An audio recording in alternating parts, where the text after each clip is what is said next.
If you're a breastfeeding mom, breast pumping, or exclusively pumping mom, you must have this Mom Cozy 3-in-1 lactation massager. Yes, 3-in-1 siya kasi meron siyang vibration, heat, and kneading. Very reliable talaga siya. Based sa experience ko before, ang mga lactation massager ay meron lang siya mga vibration effect. Then if you want to warm your breast, you'll need a breast pump, yung mga iniinit sa microwave.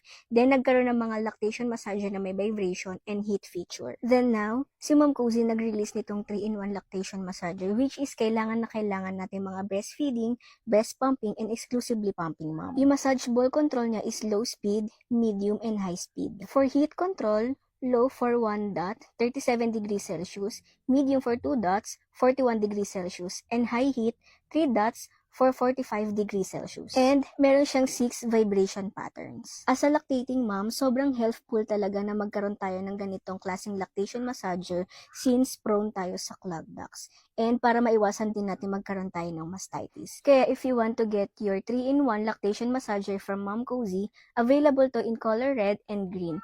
Just click the yellow basket.